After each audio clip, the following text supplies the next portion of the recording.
Hello everybody and welcome to Korn Ferry Live. If you were with us last time, you might recall I made a bit of a vanishing act. Not for dramatic effect, but because those technical gremlins. The good news, the Wi-Fi has been fed, the laptop has been bribed, and we're all systems go. Right, you know the drill by now. We're not here to waffle about theoretical leadership fluff that sounds great in a boardroom but falls apart the moment someone actually tries it.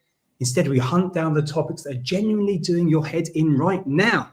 You know, the stuff that makes you stare at the ceiling at 2 a.m. thinking, there's got to be a better way than this. Lucky for you, we've got some proper Korn Ferry brains on standby.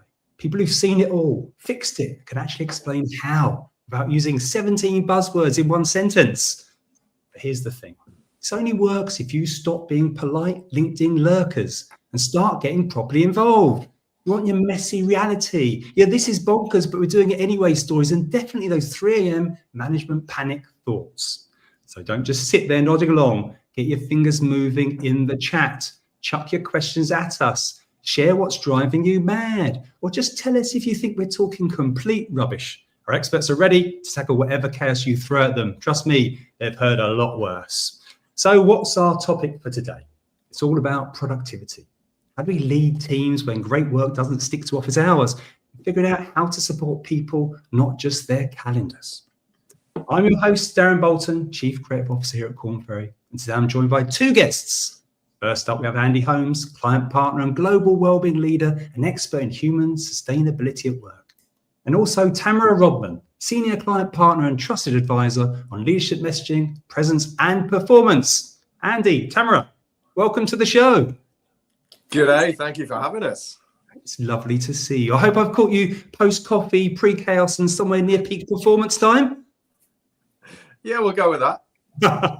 I was just thinking, out of interest, do you have a generic peak performance time? Are you morning people, afternoon, evening? What's your moment, I suppose, where you're really at that peak?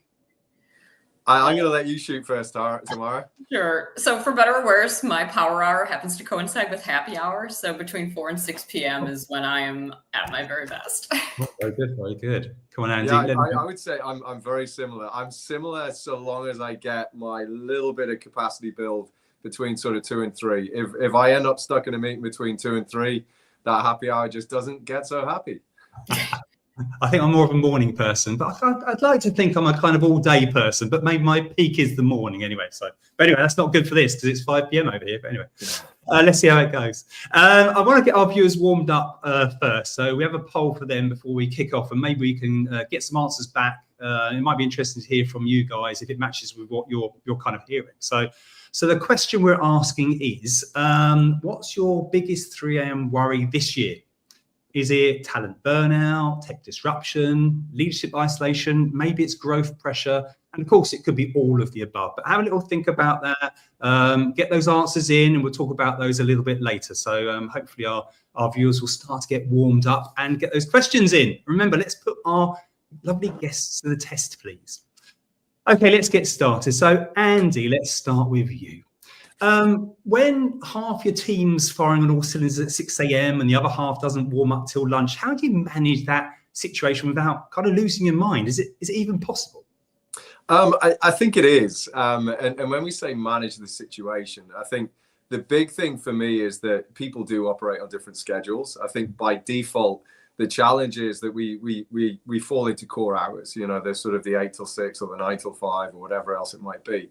And those core hours become almost a catch-all for everything. I think the big thing for me is that you will have people switched on at different times. Different people have different preferences in terms of environment, in terms of ways of working, and in terms of their own rhythms. The bit I would always sort of drag us back to is we need to find a balance between personal, professional impact and experience. So we aren't just dealing with people who are professionals who deliver at work. We're dealing with people who have personal lives and roles and relationships. I've had people who say, I just don't work well at this time. And everything becomes focused on that. But it's also, when are you the best husband, the best wife, the best friend, the best supporter? So I think we need to consider people as whole people. I think the other thing to consider is when we think about core hours, for example, what are those core hours for? When we tend to think about core hours, it's when people are together. And my big push would be, what can you do together that you can't do alone? And that's what your core hours should be about. So the fact that everyone sat there listening to a PowerPoint presentation, you can do that alone. We can listen to webinars. We have technology. My piece would be around, when is your span of emotional bandwidth where you can connect and collaborate and challenge and give feedback and ideate iteratively and quickly that you can't do by yourself. Prioritize that for those core hours. So a lot of those meetings that we have week by week, you'd rip out the bag. You wouldn't bother with those because those are draining people's capacity and energy to connect. So that would be, I guess, part of my push. But Tamara, what's your lens on it? Oh, I love that. I think what you just said, I love the idea of having that filter of what can you do better together than alone, and having that be sort of a decision filter of whether, when do we meet, how do we meet, and what's the purpose behind us coming together. I love that.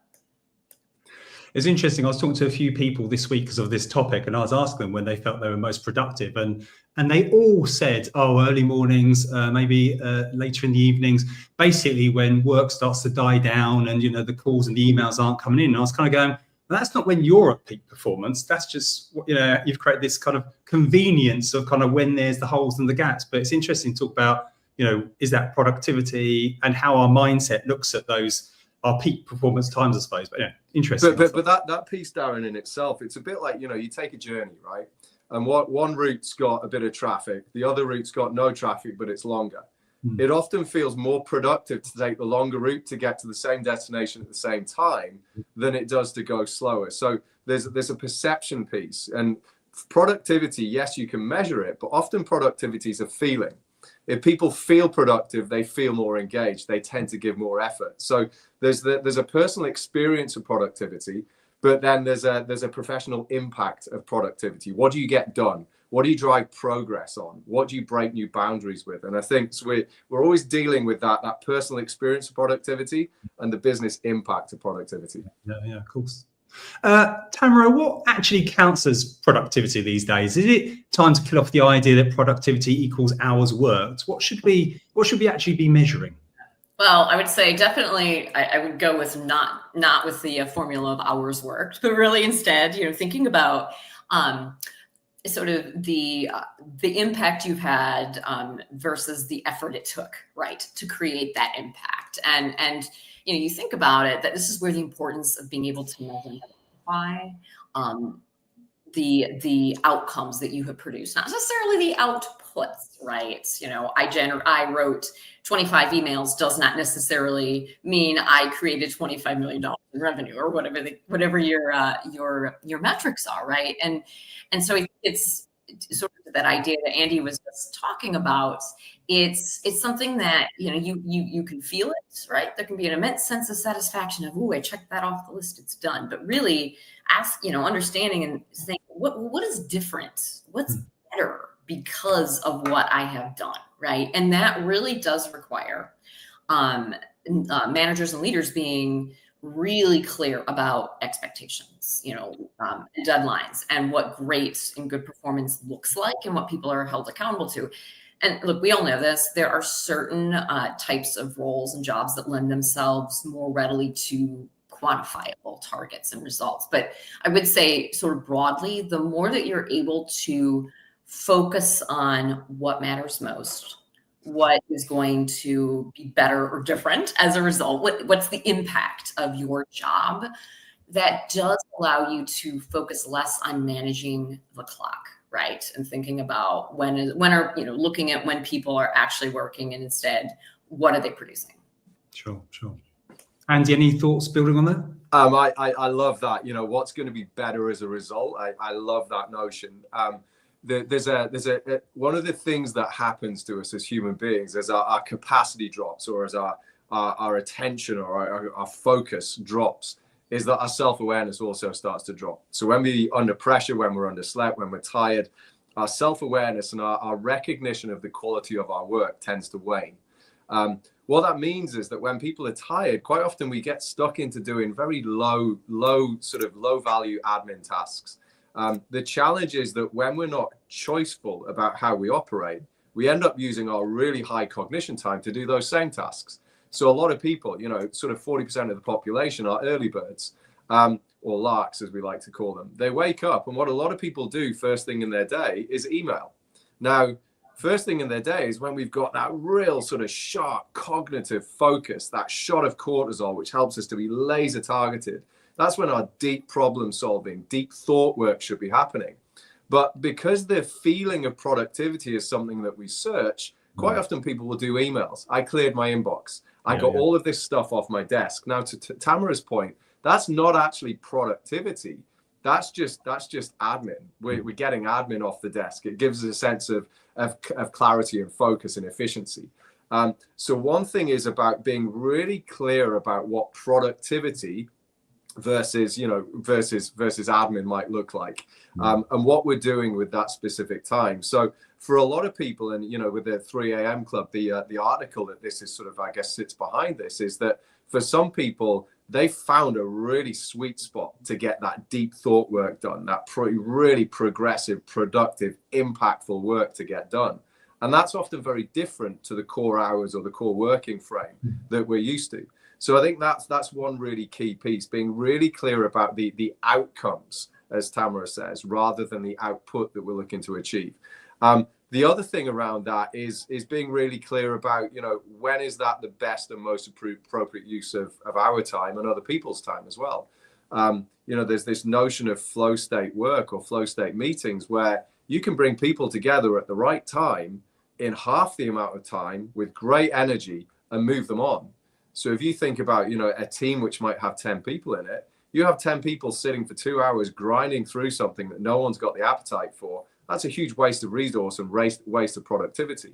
You find a half-hour window with a really clear outcome objective, and get the right slot. You can do that in half an hour, which is a huge amount of productivity, but also a better use of fixed headcount as well. Yeah. Just a big shout out to our viewers. Don't forget to get your questions in. It's a great opportunity to put our Korn Ferry brains to the test. And I do actually have a question I've seen come through. I think it's on calculating productivity. Is that going to pop up on the screen? Oh, thank goodness for that. I was going to ask this is from Kelly B. I was going to ask, how are we calculating productivity? So you've given some of that already, I think, but is there anything else we can add to that? Tamara, do you want to shoot? Sure. Well, look, it starts with, and there, I don't know that there is necessarily a common universal definition, but I would say where it starts is with what is a team or a leader or group of folks held accountable for. If they look at what is on my scorecard, my key objectives and outcomes, like what at the end of the quarter, end of the year, am I going to be held up to? Someone's going to look at this and say, hey, how did you do against this, right? And what are the actual tangible results that you are accountable for? So I think that's a partial answer, but I would say where it really starts is ultimately with what you are on the hook for. Yeah, and I would agree with that, and I think it's almost about the roadmap as well. So, quite often the organizations that we have the fortune to work with, there might be an end goal or an end objective, but quite often we're lacking a roadmap. So it's very difficult to measure productivity until we actually get very close to that end outcome. So I think being really clear, not just about the end goal, but what are the key steps or the phases that allow you to define, are we making progress? Are we keeping pace? Are we ahead of the curve? Yes, no. And being able to pivot in that moment. When people are under pressure and tired, this is a really good way of trying to understand and build that sense of self-awareness and accountability about how we're doing, which is what a lot of organizations miss. We can get stuck in the mud with an annual objective that we end up getting really behind the eight ball on without that roadmap or those progress steps. That's a great point. Thank you, Kelly. Come on, everyone out there, be a little bit more Kelly. Let's get some more questions in. Tamara, when the work kind of moves from one person to another, kind of what stops it sort of falling through the cracks? What does good handoff culture really look like, especially when we're all working in different styles and often different time zones? Yes, great question. So I actually think of it less of a handoff and more of a handshake philosophy. The word handoff to me really implies it's a little bit individualistic. It's task focused. It's all right. My work is done here. Now it's your turn, right? Have fun. Versus, I think about a handshake as being really something that is a collaborative effort when that is in fact the case. And it's more around how do I set up the person that's going to be picking this up for success as quickly as possible? So, okay, in terms of how do you actually do that?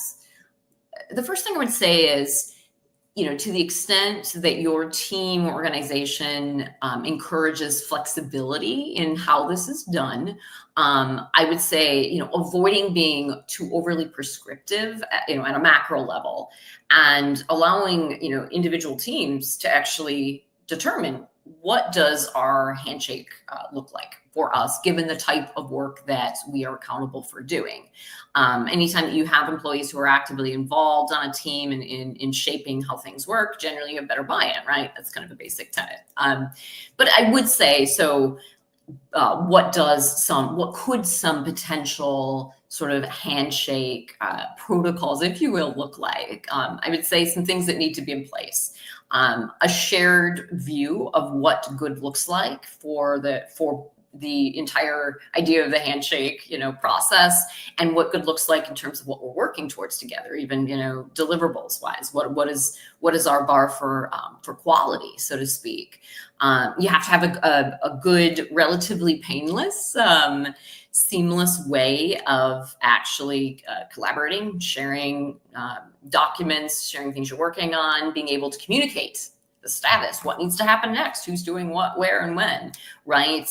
Agreement amongst the team on, how are we going to resolve the inevitable issues that come up, or hold each other accountable when someone does drop the ball. We all do it. It's going to happen. How are we going to handle that? And getting getting alignment before the tensions maybe get a little ratcheted up, and it's really go time. So yeah, I think the other thing I would say is not necessarily marrying yourself to a very rigid way of working, experimenting and saying, hey, you know what, this part of our approach is working really well. This needs to shift. Let's experiment. Let's see if a different way might work better for us. Okay, cool, great. Andy, anything to add? I love Tamara. I love that notion of a handshake. There's in the 3am article, which I'm sure people can access in the comments or whatever. There's this piece around almost like an emergency room in a hospital, and you think about if you were just to kind of hand off the file, which is just a patient's kind of stats and what they've been treated with, what's been administered. It's a really small part of the puzzle. A handoff or a handshake, as Tamara says. This is about trust. This is about intent. So you think about when you shake someone's hand, you tend to look them in the eye. You look them in the eye and there's an emotional bond. There's a connection that says, I trust you with this responsibility, if you like. So for me, part of the handshake is not just handing over the work. It's about handing over your experience, but also conveying your intent or your want. So if I was going to hand over to Tamara, I might say, it might be something like, hey, here's the work that I did. This is the bit that I struggled with. And if you're going to take this forward, this is the bit where I think we could really differentiate. So it's a much more qualitative rather than quantitative passing over of that work. I had a great example. We were working with a client and it was, we had to pivot after day one. Half the group were exhausted. It was about 11 o'clock at night. It was, the sort of, that sort of consultancy kind of nightmare sort of scenario. And at one point I kind of said, look, guys, I'm going to have to tap out because my ability to concentrate's really dropped. Someone else said, look, I've probably got half an hour in me. And we got to an agreement where they said, look, we're going to do the grind work right now. We'll put the structure in place. If we then hand over to you in the morning, if we handshake that over, can you take that forward? And I said, look, I'm going to have the energy to create new ideas based on your structure.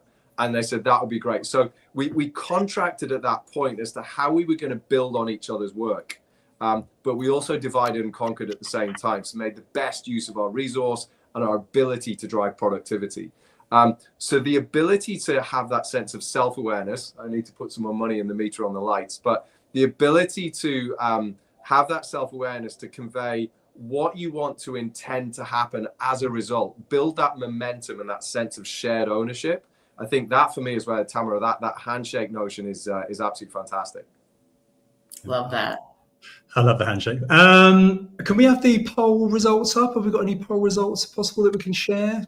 I think I saw somewhere. So all of the above. I mean, I think we can obviously thought that would happen. So burnout and leadership isolation, they sort of like, I mean, I'm sure you're seeing all of these pop up on a day-to-day basis, but is there any surprises there, or does that feel fairly familiar? I think for me, one of the two go hand in hand. So one of the interesting things about burnout is that it's not just the work we're doing, it's how we feel about the work that we're doing. So if we don't, sorry, I'm going to have to, bear with me 2 seconds. I'm going to just pop the light on. I've been in that office. You just have to wiggle your arms around all the time. There we go. So the burnout piece is, as I say, it's not just the work we're doing, it's how we feel about the work that we're doing.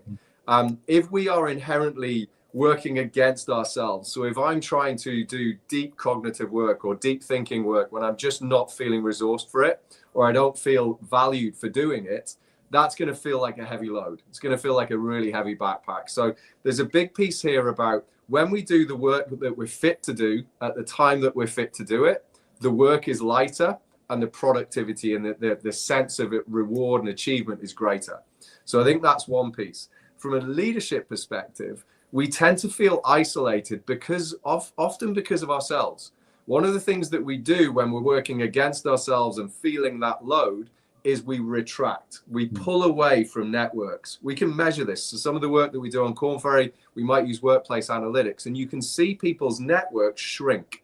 The number of people, the diversity of people they operate with across functions or other categories shrinks. We tend to isolate ourselves to protect our own sense of resource, which might be limited if we're working in a cadence that doesn't suit our natural environment or how we want to be. So those two sit really nicely together. And it's about really getting a sense of, if you think about, 3 layers is a great way to think of it. I got my cognitive, my thinking brain, my emotional brain, and my survival brain. The more time that you're trying to be cognitive, when you only have the energy to survive, the greater the stretch, the greater the load, the greater the risk of burnout is going to be. So having almost those signals, and you could do it in 3 layers. What are my signals for myself that I'm really good at when I'm in that cognitive space? How do I feel when I'm deeper in my emotions? And then how do I feel in survival? And be really acute around that. Share it with your team. Share it with your peers. If Tamara knows that when Andy's doing X, Y, Z, he's in his emotional brain, that means he's not good at cognitive tasks. We can support each other. But, and that's a lot of the work that we do in human capacity and the practice we're building out. But too often we don't communicate that, we don't articulate it, and we end up trying to survive by ourselves. Okay. I've also got another question from one of our lovely viewers. I don't know if we can get that up on screen. I don't know who it's from. Let's see where it pops up. Ryan, so how do you balance empowering the employee versus monitoring productivity?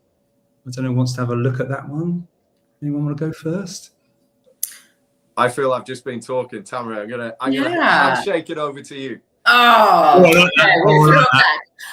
So look, I think, they go hand in hand, to keep on this hand sort of metaphor. But look, if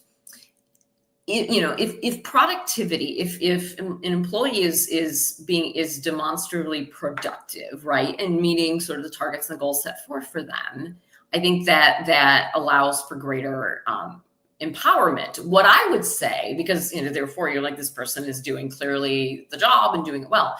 I would actually argue too, though, it somewhat is in reverse, which is, we see time and time again that the greater empowerment you give to someone in terms of how the work gets done, right?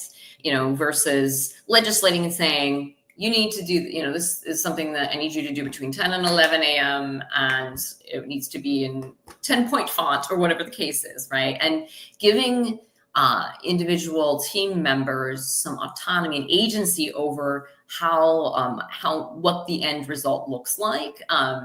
With some parameters. Generally we see that people take greater ownership over their work when they feel like they're, they have an active hand in shaping it and driving it, right? Yeah, and we see that, right, Tamara, in our, when we work with our Stars and Climate, in that, if leaders can communicate vision, which is the why we are doing something, rather than emphasizing the what and the how so much, it means that we generate greater clarity, greater engagement, but also we enable and empower autonomy.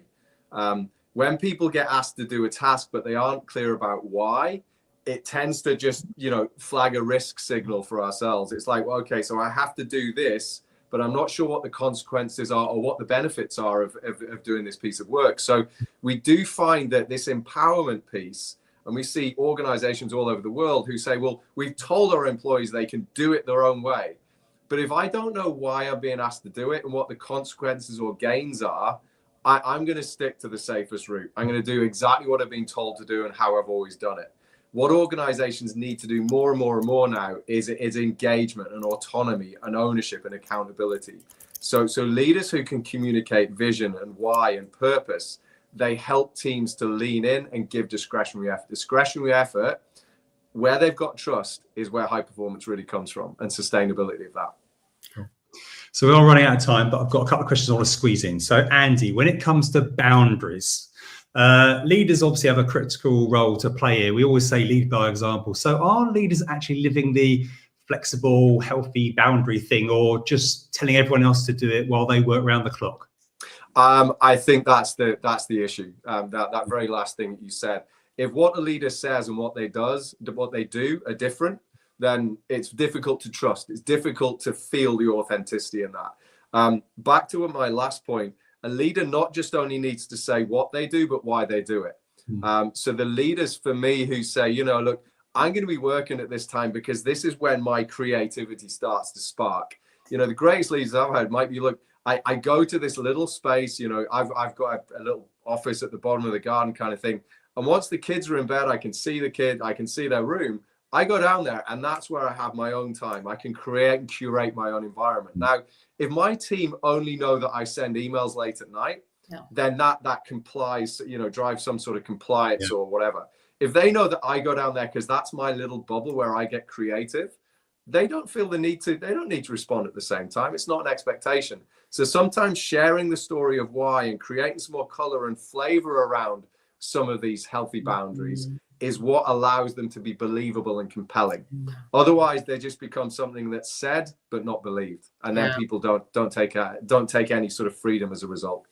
Yeah, Andy, it's that power of communication. Saying this is you'll get emails occasionally from me at these hours, and I do not expect, nor do I want you to respond then if that's not also a time that really you're at your best. But it's because I am. And so you do you, this is how I operate. And I think just being so crystal clear about those expectations. Yeah, and it comes from exactly as you just narrated it, Tamara. Not an email. It's not just well, if I stick this on my signature, everything will be fine. Have the conversation with your team. Like, be human and communicate it in a human way. Heaven forbids being human. Dear, oh dear, whatever next. Look, we could talk about this all day. I know you guys certainly could, but we've got to kind of wrap up. But before we say goodbye, any final thoughts you want to leave with our audience? We've heard a lot of really useful points, but is there kind of one key point that they can take away and kind of action today? Who wants to go first there? I'll just jump in. I'll make this really quick. I'll just say practice conscientious collaboration. To go back to what Andy said, meet when you will get more done together than you would apart. And, be mindful around creating connection beyond just that work. Think about schedules and so on and so forth, but just, being conscientious and deliberate about it. Great. Yeah, I would say 3 C's, capacity, connection, and cognition. So know when you need which. So if you know which time of day, which time of night, you just need to resource yourself and build capacity. Protect that and communicate it. If you know at what time of day you're fit for connection and collaboration, seek it and communicate it. If you know what time of day you're deep in cognition and you need to do your thinking, communicate it. And that, if everyone does that, if we do it as connected teams, we can find sweet spots where we do come together, but we free up the rest of the time, which allows us to move faster together. Perfect. That is it for today. That is it. We've kind of nearly going over. Massive thanks to you both. You've been absolutely brilliant, and I hope to have you back again very, very soon. Thanks very much. Thanks, Darren. You guys. So that's it for today. If you want more on this topic, there should be a link in the chat. Big thanks to Andy and Tamara for absolutely smashing it. Insights that have us all rethinking everything from core hours to core values. And here's your homework. And yes, you can do it at whatever ungodly hour works best for you. Go have a proper chat with your team about when they actually do their best work. You might discover your spreadsheet wizard peaks at 11 p.m. or your creative genius is basically useless before their third coffee. Embrace it. Remember, productivity isn't about bums on seats. It's about brains switched on. Whether that happens at dawn or after dark is totally up to you and your brilliant, wonderful team. Don't forget to connect with Andy and Tamara. You can reach them in the chat, give them a follow, send them a message, maybe even email them at 2 a.m. if that's your vibe. I appreciate it. And hey, this session has got your brain buzzing with ideas. Share them in the comments. Till next time, work when you work best. Lead like you mean it. And remember, the future of work doesn't wear a watch. Till next time, goodbye.